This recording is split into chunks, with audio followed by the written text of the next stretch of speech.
आदरणीय एकनाथ शिंदे साहेबांनी मी जेव्हा दौऱ्यावर गेलो होतो त्यावेळी तिथली परिस्थिती बघून अतिशय वाईट वाटलं, दुःख झालं की तो सर्वसामान्य जनतेचा जो पोशिंदा आहे, जो शेतकरी आहे, जो 365 दिवस राबतो आणि शेवटी अशा पूर परिस्थितीमुळे त्याचं शेत वाहून जातं, त्याची जमीन पूर्ण खरडून जाते.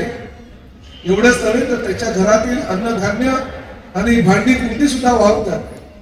आम्ही जे चित्र बघितलं ते फार भीषण होतं, फार भयानक होतं. घराच्या गोठ्यामध्ये ज्या काही गाई, म्हशी, बैल किंवा काही बकऱ्या, शेळ्या या बांधलेल्या होत्या, अचानक पाऊस आला आणि पावसामुळे एवढं पाणी त्या गावामध्ये साचलं की या गावातील सगळं हे गोधन वाहून गेलं. काही म्हशी आणि बैल आणि गायी ह्या बांधलेल्या होत्या.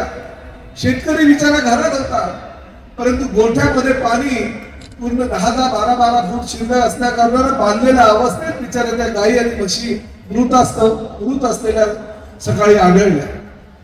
आणि अशा परिस्थितीमध्ये शेतकरी आपलं जीवन कंठत असताना किंवा शेती करत असताना पर्याय उपजीविकेचं जे साधन त्याला हवं असतं ते दुसऱ्या क्रमांकावर दुधाचा व्यवसाय तो करत असतो. घरामध्ये एखाद दुसरी जर म्हैस किंवा गाय असेल तर त्या गायीच्या किंवा म्हशीच्या दुधातून जे काही दिवसाला उत्पन्न मिळतं त्या उत्पन्नाच्या आधारे त्याचं कुटुंब चालत असतं.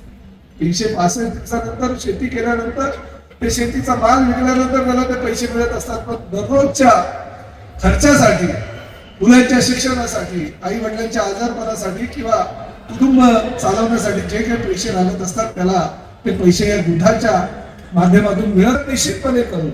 परंतु तरी सुद्धा शिवसेनेचा एक कार्यकर्ता, शिवसैनिकाचा एक बाळासाहेबांच्या विचाराने चालणारा शिवसैनिक म्हणून माझं काहीतरी कर्तव्य आहे, म्हणून मी माझ्या स्वखर्चातून या 101 गायी देण्याची घोषणा त्यावेळेस केली होती आणि आज त्याची आपण पूर्तता करतोय.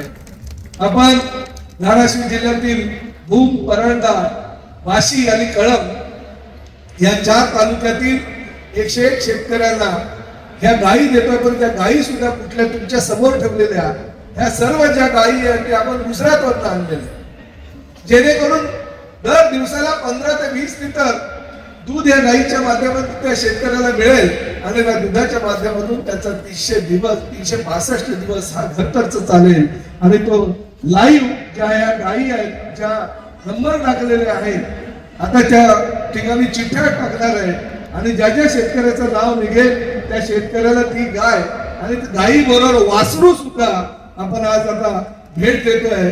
आणि मला फार आनंद ह्या गोष्टीचा आहे. या एवढ्या आणि चांगल्या पवित्र कामासाठी, कार्यासाठी साक्षात या मीरा भाईंदरचे सुपुत्र बालयोगी, आमच्या सर्वांचे आधारस्तंभ, आमचे गुरु आणि प्रामुख्याने आगरी कोळी समाजाचे गुरु या मीरा भाईंदरचे गुरु बालयोगी सदानंद महाराज साक्षात या ठिकाणी उपस्थित आहे. आणि त्यांच्याच माध्यमातून हा गोदानाचा पवित्र कार्यक्रम आम्ही या ठिकाणी करतोय.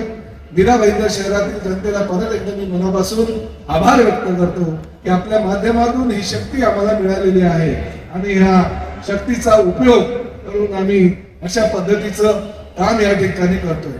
प्रामुख्यानं स्टेजवर तुम्हाला या 2 गायी दिसत असतील. 2 गायी नाही, ते कपल आहेत.